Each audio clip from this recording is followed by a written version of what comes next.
दोस्तों, आप पिछले कई दिनों से YouTube में देख रहे हैं कि इतिहास को किस गुणवत्ता के साथ पढ़ा जाए, उस पर मैं आपको लेक्चर भी दे रहा हूं और शॉर्ट्स के भी माध्यम से भेज रहा हूं। तो वही गुणवत्ता वाला क्लास, चूंकि अब जीपीएससी के सभी एग्जाम में एक ही सिलेबस हो गया है, तो जीपीएससी द्वारा आयोजित तमाम परीक्षाओं माटे नवा अभ्यासक्रम मुजब विषय इतिहास 150 कलाक ना क्लासों लाइव ऑनलाइन होता है। डेली 9 से लेकर के 1 घंटे का लेक्चर रखते हैं। फीस 750 मात्र। बैच 3 फरवरी से शुरू हुआ है।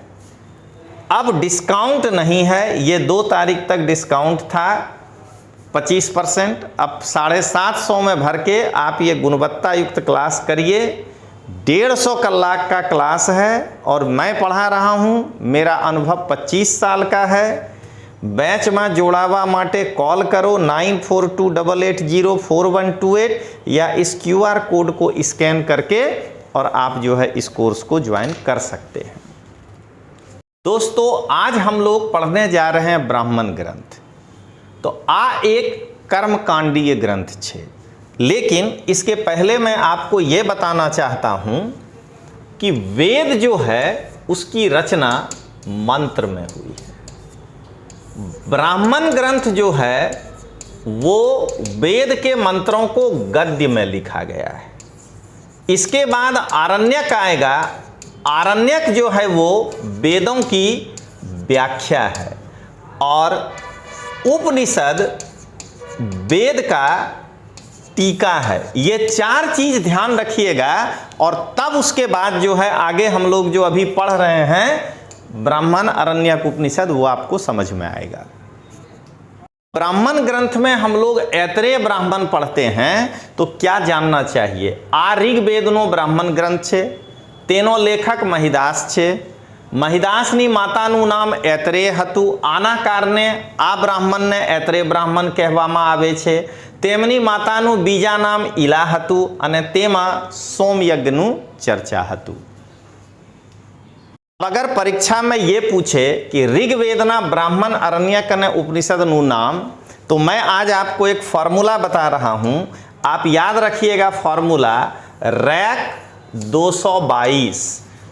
BAU, B for Brahmana, A for Aranyaka, U for Upanishad. इसके 2 ब्राह्मण, 2 आरण्यक, 2 उपनिषद हैं ऋग्वेद के। R for Rigveda, A for Aitareya, K for Kaushitaki. Aitareya और कौशितिकी नाम का ब्राह्मण, ऐतरेय और कौशितिकी नाम का आरण्यक और ऐतरेय और कौशितिकी नाम का उपनिषद। तो शॉर्ट में ऋग्वेद के ब्राह्मण ऐतरेय कौशितिकी, ऋग्वेद के आरण्यक ऐतरेय आरण्यक और कौशितिकी आरण्यक, और ऋग्वेद के उपनिषद ऐतरेयोपनिषद, कौशितिक्योपनिषद। देखिए सामवेद का ब्राह्मण, आरण्यक और उपनिषद क्या है? तो फॉर्मूला याद रखिएगा 7 आ जय छा 212 बहु, 2 ब्राह्मण, 1 आरण्यक, 1 उपनिषद। तो सा से सामवेद, ता से तांडय, जैसे जैमिनी, छा से छांदोग्य। 2 ब्राह्मण यानी तांडय और जैमिनी, 1 आरण्यक यानी जैमिनी और 2 उपनिषद यानी जैमिनी और छांदोग्य। तो अब कहेंगे सामवेद के ब्राह्मण तांडय और जैमिनी, आरण्यक जैमिनीयारण्यक और उपनिषद जैमिनियोपनिषद और छांदोग्योपनिषद। चलिए अब जरा हम लोग उपवेद पढ़ते हैं। उपवेदनी कुल संख्या 4 छे, जे जुदा जुदा वेदों थी संबंधित थे।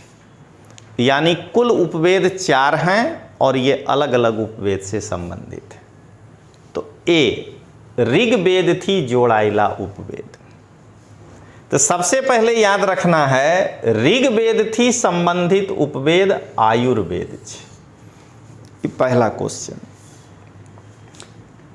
उपवेद मेडिकल साइंस एटले चिकित्सा विज्ञान ने संबंधित छे। उपवेद ने लाइफ साइंस पण कहवाय छे अने उपवेद ना जन्मदाता प्रजापति हता। अब आइए दूसरा देखें, बी सामवेद थी जोड़ाइला उपवेद।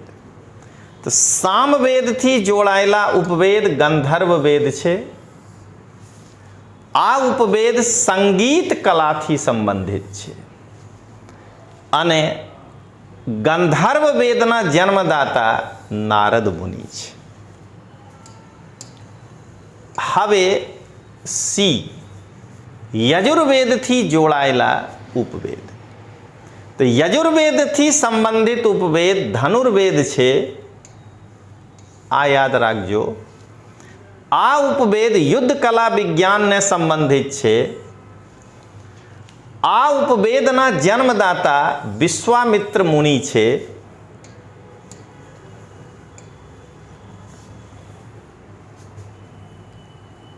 અથર્વવેદથી જોડાયેલા ઉપવેદ. અથર્વવેદથી સંબંધિત ઉપવેદ શિલ્પવેદ છે. આ ઉપવેદ સ્થાપત્યથી સંબંધિત છે. આ उपवेदना जन्मदाता विश्वकर्मा छे. तो ये आपको याद रखना है.